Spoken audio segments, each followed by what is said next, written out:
What's up, you guys? Welcome back to another Instagram Live, and we're here on another beautiful morning here in South Carolina. The sun is just starting to peak up a little bit, so I thought I would come on here a little earlier than I normally do to talk with you guys. And if you've just joined us here on my Instagram channel, at Living Low Carb Man, by the way, for those of you watching on the replay, either here on Instagram Live or on YouTube, we are doing a brand new show, and the show is called Jimmy Rants. And so I come on here at least once a day, most of the time lately, twice a day, doing some sort of a rant on a topic.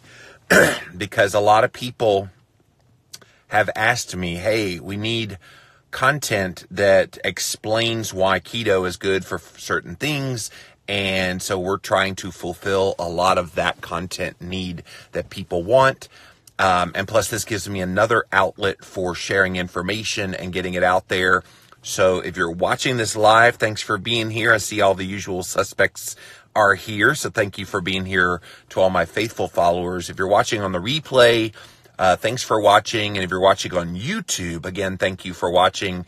And go check us out, jimmyrants.com. That takes you right to the YouTube channel so you can see it. And coming very soon, we've got exciting news, you guys, because we're going to convert a lot of these videos that I'm doing into mini podcasts. So we're going to take the highlights of some of these rants, make them into a daily podcast that will be called Jimmy Rants. And so that's coming very soon. All of this kind of came together really fast over the past few days as we've been developing this.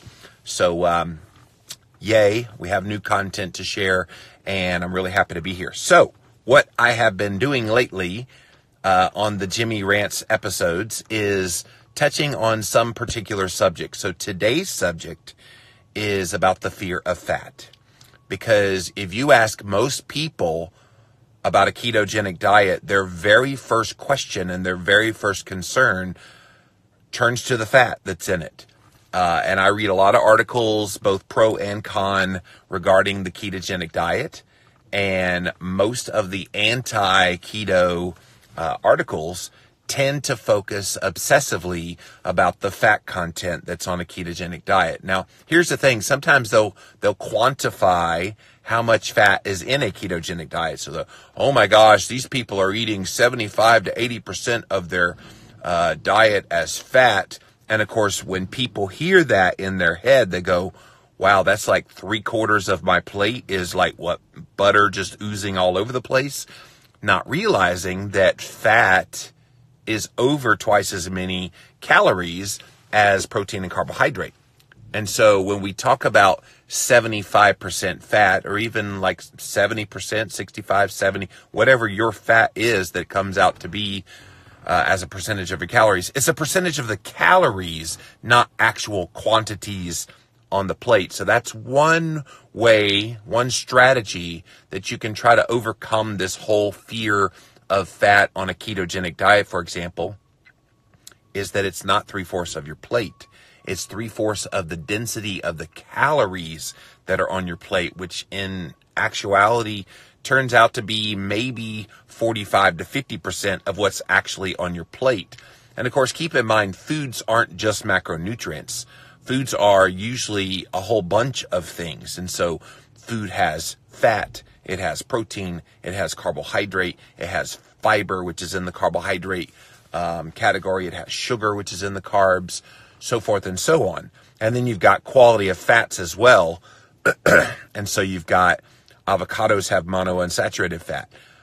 Butter is half mono, half saturated fat. Coconut oil is mostly saturated fat. Meats are about 40% saturated, 60%-ish monounsaturated. So you've got this nice dichotomy of all of these things that you need in your diet. So let's dig in a little deeper to the strategies for overcoming this fear of fat. Number one, I think you need to know a lot of the vilification of fat that has been a part of our culture for about a half a century, which is my entire life. A lot of that has to do with really bad science that happened in the 1950s. So there was this research scientist out of the University of Minnesota. His name is Dr. Ansel Keys. And he started conducting research on these rabbits. And he started seeing heart disease develop in relationship to their fat consumption and their cholesterol in their blood. So he said, okay, I have this hypothesis that this is happening in humans as well. So he goes around the world, starts conducting these experiments and does this study where he looks at the statistics of all of the fat consumption around the world in about 25 or 6 countries. He looks at fat consumption. He looks at the amount of cholesterol that's in their blood, and then the amount of heart disease that takes place. And what he found was there was data points all over the place. There were some countries where the lowest rates of heart disease were those people who ate the highest amount of fat. And then conversely, the people that ate the least amount of fat in other countries, they ended up having the highest amount of heart disease. So there was really no correlation between the amount of fat that you consumed and your cholesterol levels and its impact on your heart disease risk. So what did Keys do? Rather than publish that data and say, there's really no conclusion here about what leads to heart disease, he said, no. I have this hypothesis. I have to prove this hypothesis. So instead of using all of those 20-something data points, he chose 7. And it was 7 that fit his model. And so it's a very famous study. You can go look it up on Google. It's called the 7 Countries Study. But if you really dig deeper, you'll realize 7 countries was not all that he studied. He looked at 20-something countries. And that's just wrong. And so unfortunately what happened was Keys got lauded as a pioneer in nutritional health. And he was able to get this message out there.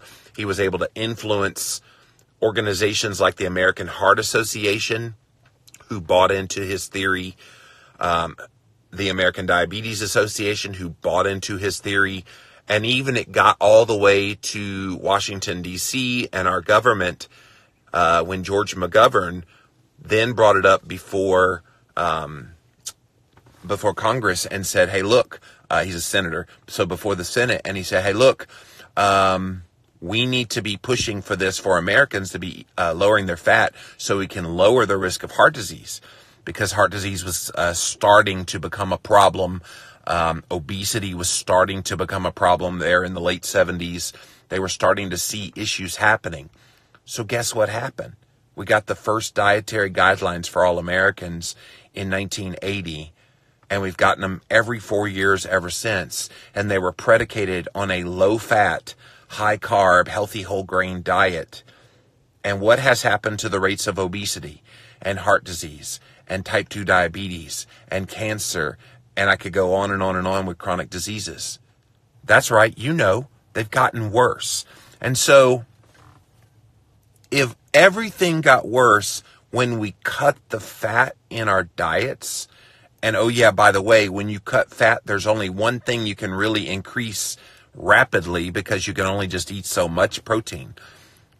And it's carbohydrates. And so if you're sitting there and you're like, oh my gosh, I'm so scared of fat, you really need to be scared of carbs. And when I say carbs, I'm talking about the refined sugars, the refined grains, starchy carbohydrates. All of those can be very unhealthy for you if consumed in extraordinary amounts. And so when you cut your fat, you're almost forced to eat those things. Now, sure, you could eat real food. You could have potatoes and rice and blah, blah, blah as real food. If you're not cutting your fat, you can have those things. And maybe for some people that are insulin sensitive, that would be okay. But here's the reality. Most people walking around right now are insulin resistant. Why? Because we obediently followed the dictates that said, cut your fat.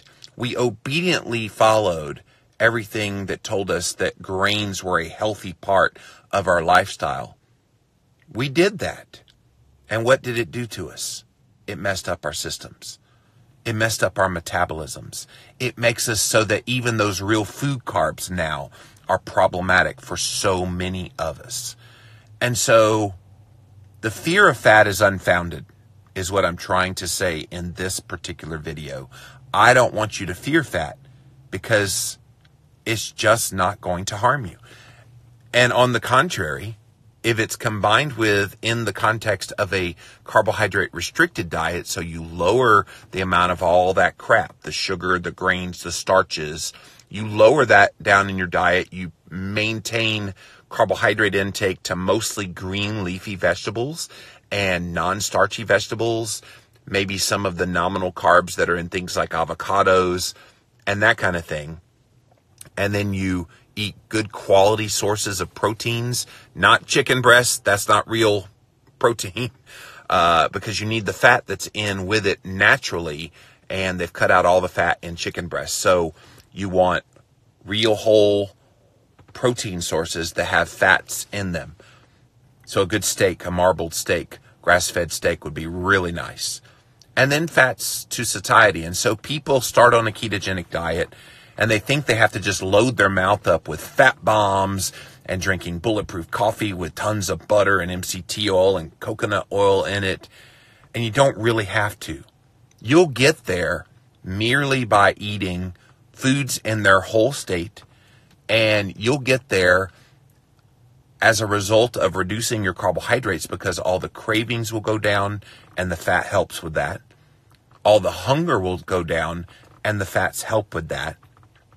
Your hormones need dietary fat and cholesterol in order to function properly. And there's 4 key vitamins in your body, vitamin A, D, E, and K, that if you didn't eat enough fat, those can't be absorbed. Those are called the fat-soluble vitamins. And so if you're not consuming fat in your diet, you're not going to be absorbing A, D, E, and K, which are all essential in your health. And if those are off, then your body has to compensate in other ways, and it's not pretty. You don't want to do that. So eat your fat. That's a strategy for telling yourself, this is why I don't need to fear fat. I need A, D, E, and K to work properly. And here's another thing. Your brain is 70% fat. So yes, I just called you a fathead. Congratulations. I'm a fathead as well. And because we are fatheads, and because nearly 3/4 of our brains need fat in order to work properly, guess what happens when you eat a ketogenic diet? You're eating plenty of fat, almost to the ratio of what your brain needs. And so you eat the fat, your mood stabilizes, you have great mental clarity, you're able to recall things very easily, you're able to do an Instagram live and post it on YouTube and not even think about looking at any notes or anything. I don't, by the way. It enhances your brain health in ways that really no drug could ever do. And so if you want to get over your fear of fat, I would think most of us, especially as we get older, want our noggin to stay 100% solvent. And so if you want your brain to just be on fire and work the way it's supposed to, you've got to eat fat. And that's a way you get over your fear of fat is, whoa, rather than looking at all the, quote, bad things, which the major bad thing people think about with dietary fat, it's 2 things. They think if they eat fat, they're going to get fat. That's one. And then they think if they eat fat, it's going to clog their arteries and give them heart disease. That's 2. Well, we now know that second one is predicated on a lie. It's predicated on a 7-country study by Ansel Keys that was deemed entirely bogus because it left out all the other data points to which nobody has ever responded to that bad science, explaining why he left those data points off other than his own personal bias. So I think we've put to rest the concerns about heart disease, fear of fat about gaining weight, and this one is still a real and present danger, and it gets back to the calories thing. Everybody thinks because fat has the most calories, 9 per gram, versus carbohydrate and protein, which only have 4 per gram, that the logical way to lose weight is to cut your fat calories. And they're not realizing the hormonal connection that fat plays. So when you eat dietary fat, number one, it's so dense that you don't need to eat very much of it to get satiety and to get the energy that you need to go about your day. So cutting fat to lose weight is about the stupidest thing you could do. The best thing you can do to lose weight is to lower your insulin levels and to get that under control and all the other hormones that regulate your metabolism. So there's leptin and there's ghrelin that kind of signals your appetite and how full you are.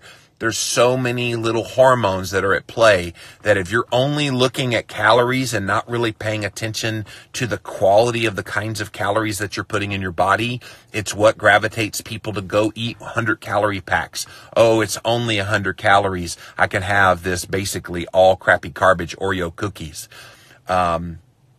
Meanwhile, people eschew eating fat. Oh, you want to put butter on your steak. Oh, are you waiting for a heart attack? Are you trying to gain weight? Not realizing that that butter on the steak will enable that person to go hours upon hours upon hours without having to eat because they're so satiated. And what that isn't that they ate enough calories per se. It's that their hormones are happy.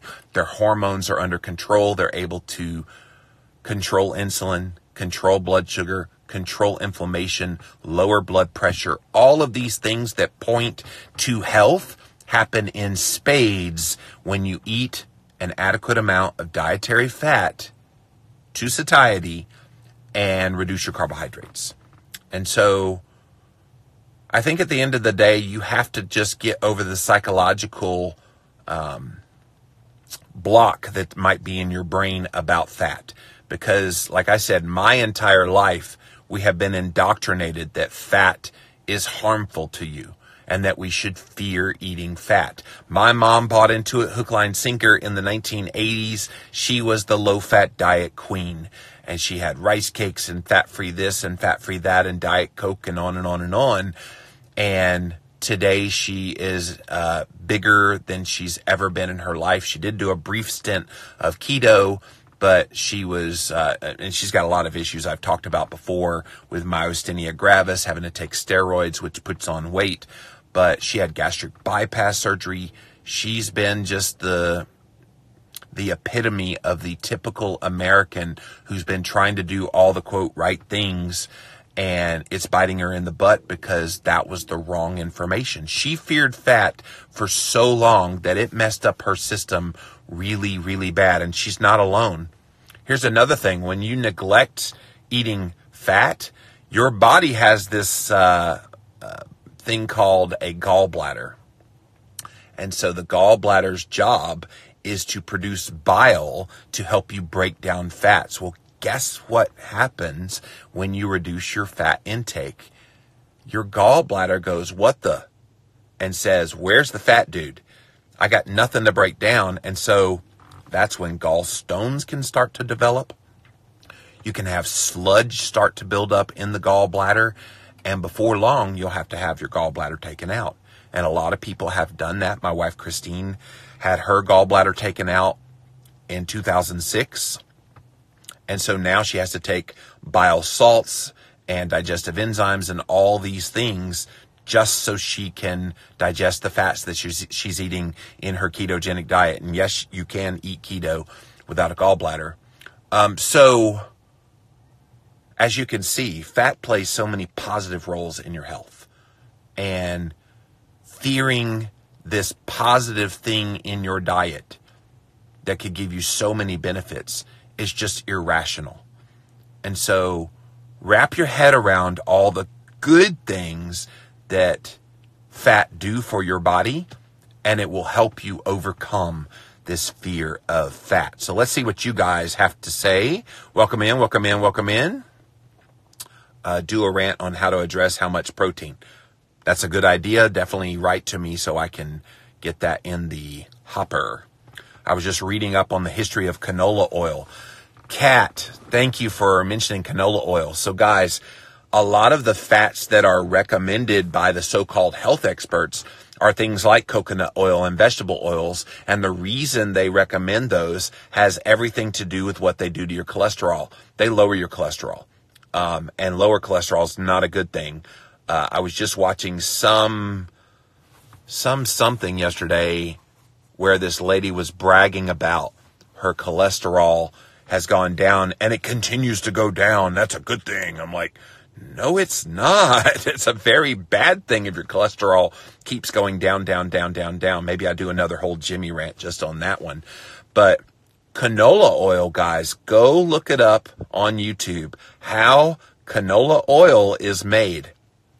It will shock you to no end, because to make it humanly edible, they have to deodorize it and bleach it and do all of these really chemical processes that you wouldn't find that in nature. So why are we recommending this to people to eat and put in their body?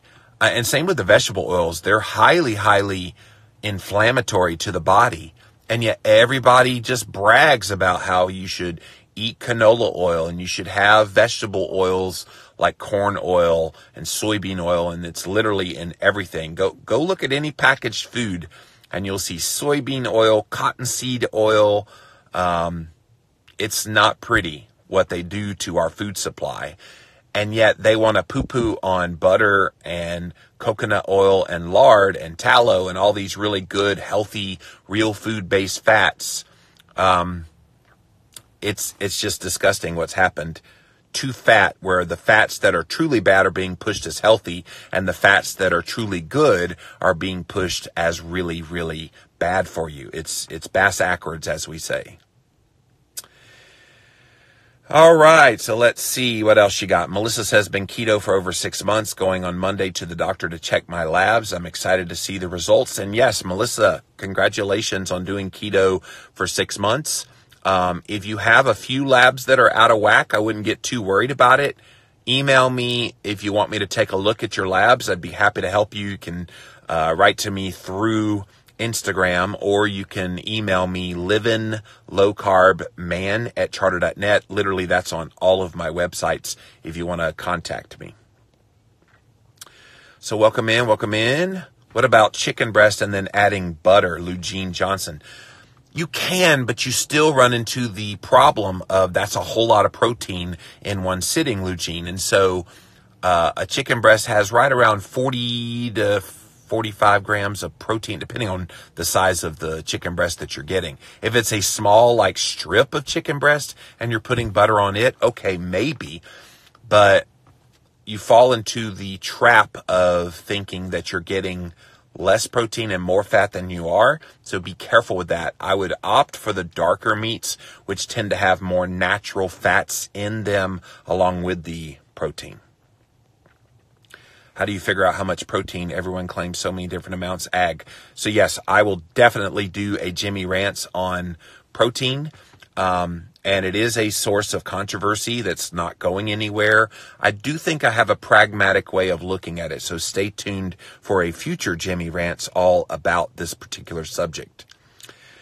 My friend Daryl Edwards, the fitness explorer, just popped on here. He's going to be on our low-carb cruise next year. Thanks for chiming in, Daryl. Thanks for being here. Create Pure Health says, I think I'm realizing my gut can't tolerate so much fat. Any advice on how to stay keto with this major intolerance? So it depends on what you mean by intolerance. And so if you have an intolerance to eating fat because you're getting a gut reaction of diarrhea or some other kind of gut disturbance, then go ahead and try to see if you have some kind of gut dysbiosis going on. If you have a leaky gut syndrome, you probably need to get that checked out. It may have less to do necessarily with the fat you're eating and more to do with some of these disturbances. It could be where if you've eaten low fat for a little while, then maybe your body's not producing enough bile to help break down that fat. and that could be some of the symptoms that you're having. Check with a gastroenterologist, check with a functional medicine practitioner who can help you work through those things, even a nutritional therapy practitioner. My wife, Christine, is one. Look up these professionals that can help you dig deeper, because the body is supposed to tolerate fat really, really well. And utilize it for energy and utilize it for all of the things that I talked about earlier. So hopefully that helps you out. What do you think of the What the Health movie? I think it's dumb trying to scare people. Mobstem Gerald, thank you. I did a whole keto talk response to the What the Health documentary. So those of you that don't know, it was on Netflix last year, or I guess earlier this year. And it's a vegan propaganda film talking about all the bad things about meat and fat and all the good things about eating a plant-based diet. So I'm not against a plant-based diet if somebody's getting results from that. What I am against is the sensationalism of the studies that have been put out there about fat and about meat.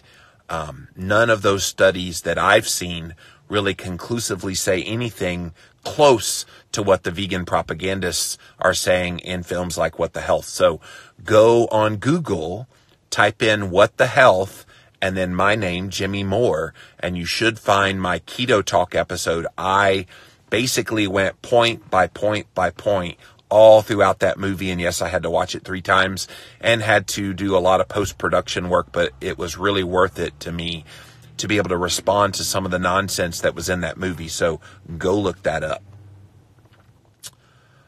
All right. So we're talking about strategies for overcoming your fear of fat. So thanks for watching, you guys.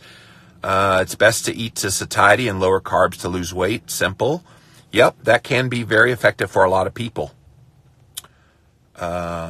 Chef B says, I've had high cholesterol and my heart calcium score, which is a CT heart scan of your chest, came back a big fat 0 for her. Kudos, B. The 0 Club, because I also have a 0 despite eating very high amounts of fat in my diet and despite having high levels of cholesterol, almost 300 total cholesterol, and a big fat 0 when it comes to calcified plaque. All right, C. Goodman 51. Look up what is saturated fat online. It hardly tells you what it is, but it tells you how bad it is. It's so confusing. Yeah, and that's the unfortunate thing. I do think that's changing thanks to the work of people like Gary Taubes, thanks to people like Nina Teicholz. All of these guys are health heroes in my book because they are exposing the history that's going on with people like Ansel Keys. They're exposing how there were a lot of food companies that got in on the anti-fat bandwagon because they saw dollar signs. It's a whole lot cheaper for them to make food products that are devoid of fat because fat is expensive. And if they do put fat in it, they want to put the cheapest of the cheap fats in there, which is why you see vegetable oils in literally every packaged food. You rarely see butter. You rarely see coconut oil. You rarely see all of these good quality fats because they're very expensive. So the food company said, hey, you're going to let us promote whole grains as a health food, and we can, label it your 9 essential healthy whole grains on the front packaging of the food. And that's much, much cheaper for them to make. They were seeing dollar signs. They loved the 1980s, the food manufacturers. And even into the 90s, it started to slow down here in the past 15 to 20 years because of all the positiveness that's coming out about fat, because of all the anti-sugar movement and anti-grain movement, books like Wheat Belly and Grain Brain. We're finally opening our eyes, but the damage has already been done. If I remember right, chicken breast has insulinogenic amino acids. So yes, thank you, Kat. So yes, in my book, The Keto Cure, I co-authored that with Dr. Adam Nally. You can go check it out on Amazon. But in there, we list the top 10 most insulinogenic foods that are out there. And yes, chicken breast does have amino acids in it that are highly, highly insulinogenic. That's another reason not to eat the chicken breast. Do I need to watch my calories? Of course, I'm not talking thousands of calories, but 1,500 or so. Maybe I'll do a whole, and I've actually thought about this already, a whole Jimmy Rants just on the calories thing, because people still are worried about calories. Here's my philosophy in short about calories. If you're eating keto and you're lowering your carbs, moderating your protein, and increasing your fats to all of the numbers that work for you, calories will take care of themselves. But we might do another Jimmy rant on that. All right. Let's see here. Well, guys, it looks like you're all out of questions. Thanks for joining me for this episode of Jimmy Rants. If you missed the announcement, we are now doing regular Jimmy Rants episodes here on Instagram Live in the mornings and the afternoons. These Jimmy Rants are going to be uploaded shortly after I do them to YouTube as a Jimmy Rants YouTube video. So if you're watching on YouTube, thanks for watching, and go to jimmyrants.com and it takes you right to the YouTube page. And coming very soon, we're working on converting these Jimmy Rants, the best highlights from the Jimmy Rants, into a daily podcast that'll be about 15, 20 minutes long. A daily podcast called Jimmy Rants as well.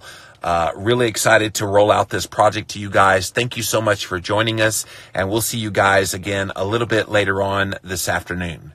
Bye.